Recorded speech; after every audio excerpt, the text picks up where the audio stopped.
16 ডিসেম্বরের পর বিদেশ থেকে আনা বা যে কোনো আনরেজিস্টার্ড মোবাইল বাংলাদেশের নেটওয়ার্কে কি আসলেই সম্পূর্ণভাবে ব্লক হয়ে যাবে?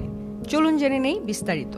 16 ডিসেম্বরের পর থেকে যারা বিদেশ থেকে মোবাইল পাঠাতে চান বা কিনে আনছেন তাদের অবশ্যই 16 ডিসেম্বরের আগেই মোবাইল দেশে পাঠিয়ে সিম ইনসার্ট করে রেজিস্টার্ড নিশ্চিত করতে হবে। 16 ডিসেম্বরের আগে যেসব মোবাইল রেজিস্টার্ড করা হবে বা যেগুলোতে বাংলাদেশি সিম ইনপুট থাকবে সেগুলো ব্লক হবে না। কিন্তু 16 ডিসেম্বরের পর নতুন কোনো মোবাইলে সিম দিলে যদি সেই ডিভাইসের IMEI নাম্বার BTRC ডেটাবেজে না থাকে তবে সঙ্গে সঙ্গেই মোবাইলটি ব্লক লিস্টে চলে যাবে এবং কিছু সময় পরে সম্পূর্ণভাবে নেটওয়ার্ক বন্ধ হয়ে যাবে। যে কোনো অপারেটরের সিমই কাজ করবে না আর। তবে শুধু ওয়াইফাই ব্যবহার করেই আপনি সেই হ্যান্ডসেটটি ব্যবহার করতে পারবেন।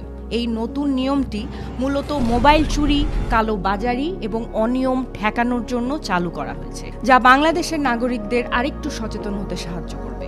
যদি কেউ 16 ডিসেম্বরের পর রেজিস্টার করতে চান তবে BTRCর ওয়েবসাইটে প্রয়োজনীয় ডকুমেন্ট আপলোড করতে হবে, অথবা আপনারা যেই কোম্পানির সিম ব্যবহার করছেন, যেমন গ্রামীণফোন, রবি, বাংলালিংক, টেলিটক, তাদের অফিসে গিয়ে ফোন, সিম ও প্রয়োজনীয় কাগজপত্র জমা দিয়ে রেজিস্ট্রেশন করাতে পারবেন।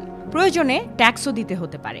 আর যদি আপনি আজই জানতে চান আপনার মোবাইল রেজিস্টার্ড কিনা, তাহলে ডায়াল করুন *16161 হ্যাশ নাম্বারে, অথবা KYD লিখে স্পেস দিয়ে IMEI নাম্বার লিখে 16002 নাম্বারে SMS পাঠালেই আপনার মোবাইলের রেজিস্ট্রেশন স্ট্যাটাস জানিয়ে দেওয়া হবে।